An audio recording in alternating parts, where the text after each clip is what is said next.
এখন দেশ চলতেছে হাওয়ার উপরে। এটা আমি বলবো ইউনূস সরকারের ব্যর্থতা। পুলিশ ঠিকভাবে ভূমিকা পালন করে না। স্বাগত জানাচ্ছি বাংলা অ্যাফেয়ার্সের নিয়মিত আয়োজন পাবলিক অ্যাফেয়ার্স। সাথে আছি আমি এইচএম রাজীব সাকলাই। চট্টগ্রামে খুনের রেশ শেষ না হতেই রাজধানীর পুরান ঢাকায় দিনের আলোতে আরেকজনের খুন। এভাবে প্রতিদিন দেশের বিভিন্ন প্রান্তে একের পর এক খুন হচ্ছে।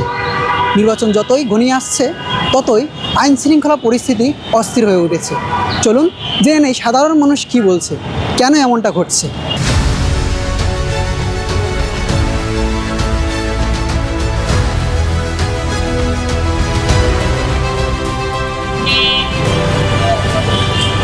আসলে অশনি সংকেত, এটা আবার আপনার স্বৈরাচারকে মাথা চারা দিয়ে উঠানোর মতন একটা প্রক্রিয়া চলতেছে। দেশে একটা অস্থিতিশীল করার জন্য পায়তারা চলতেছে। এটা আমি বলবো ইউনূস সরকারের ব্যর্থতা। অন্তর্বর্তীকালীন সরকারকে আসলে এত নরম হলে হয় না, তাকে একটা হার্ড লাইনে যাওয়া দরকার ছিল। 13 তারিখে তো আওয়ামী লীগের একটা সমাবেশের চিন্তাভাবনা আছে। রাষ্ট্রকে অস্থিতিশীল করার জন্য পায়তারা হতে পারে। আর সরকারকে হার্ড লাইনে যাওয়া উচিত এবং ডেভিল হান্টের মতো আবারও সেই আপনার অভিযান চালু করা উচিত। দেশের সার্বিক পরিস্থিতি অনুযায়ী তো আমি নিজেকেই আপনার মনে করেন এখন নিরাপত্তা শূন্য মনে করতেছি, যে আমি যে এখান থেকে আরেক জায়গায় যাবো এই নিরাপত্তা তেমন নাই। এখন জীবনের তাগিদে প্রয়োজনে তাগিদে বেরোতে হবেই। বর্তমান যে পরিস্থিতি, দেশের অবস্থা বেশি ভালো না। আমরা গরিব মানুষ, আমাদেরও নিরাপত্তা নাই। দেশের আইন শৃঙ্খলা তেমন উন্নত না। আব্বা 100টা টাকা দাও, বলে কি করলি, বলে 200টা টাকা দাও, আগেটাই ভালো আছিল। কাকের দোষারোপ করবো? দেশের তো এখন কেউই যেন নাই, কোনো মাথাই নাই। এখন দেশ চলতেছে হাওয়ার উপরে। এই 14 মাস 15 মাস হয়ে গেল, কোনো পদক্ষেপ তো আর এখনো নেয় নাই।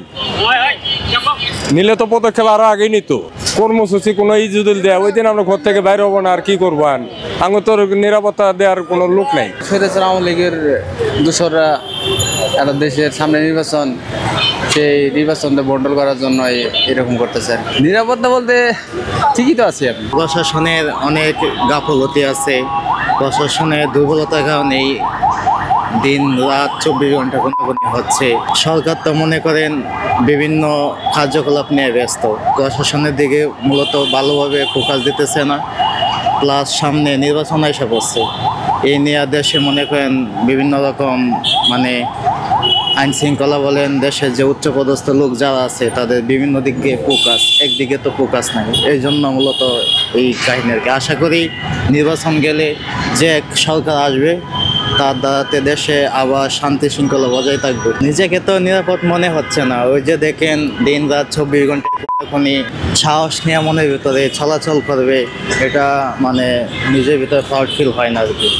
প্রশাসনকে আরও কঠোরভাবে দাঁড় করানো আর কি। প্রশাসনের দ্বারাতেই দেশে মনে করেন শান্তি শৃঙ্খলা বজায় রাখা সম্ভব। দেশের সরকার থাকার না কারণে এগুলা করতেছে। অবশ্য এখন যে কোনো একটা দল ক্ষমতায় থাকা দরকার। ক্ষমতায় দল নাই থেকে আজকে এগুলা বিশৃঙ্খলা হইতেছে। এরকম খারাপই হইতেই থাকবো। আমাদের জন্য সমস্যা ভাই এগুলা। যে কোনো একটা দল চাই আমরা, নির্বাচনের জন্য এই সমস্যাটা হইতেছে। আমরা চাইতে নির্বাচনটা দেখ। প্রশাসন এখানে কি করবে? যেহেতু এখনো তো ক্ষমতা কারাতে সেটা আমি জানি না। এখন যে যার মতো চলতেছে, যার জোর বেশি তাই ক্ষমতা দেখাইতেছে। নিরাপত্তা এখন তো আমি নিরাপত্তা নাই, যেহেতু সরকার ক্ষমতায় নাই, যে কোনো একটা দল নাই। রাস্তাঘাটে যে সব শুরু হইতেছে, ছিনতাই খুন খারাপি হইতেছে, যে কখন কোন মুহূর্তে আমিও বিরোধিতা করতে পারি এটা তো কোনো গ্যারান্টি নেই ভাই। এটা যেরকম চলতেছে ভাই, নির্বাচন তো মনে হয় না যে সুষ্ঠুভাবে হতে পারে। দৈনিক মনে করো লোক অনেক মারা যাইতেছে, মারামারি গ্যাঞ্জাম দিনে দুপুরেই, এটা খুব খারাপ। এই নির্বাচন যতদিন আছে অতদিন মনে করে এর বেশি হবে। পুলিশ ঠিকভাবে ভূমিকা পালন করে না, নিরাপত্তা নাই, নিজেরও নিরাপত্তা নাই। দিনেতে মারামারি হইতেছে জায়গায় জায়গায়। সেদিনকে মোহাম্মদপুর হয়েছে, অনেক জায়গায়। ঢাকা তো গাড়ি চলে শান্তি নেই। নির্বাচন কেন্দ্র করে হইতেছে। আইন শৃঙ্খলা বাহিনী নিয়ন্ত্রণে নাই। কারণ হচ্ছে অলি গলি যেখানে তাকাবেন সেখানেই ছিনতাই, চুরি, ডাকাতি এবং কারণ এটা নির্ধারিত।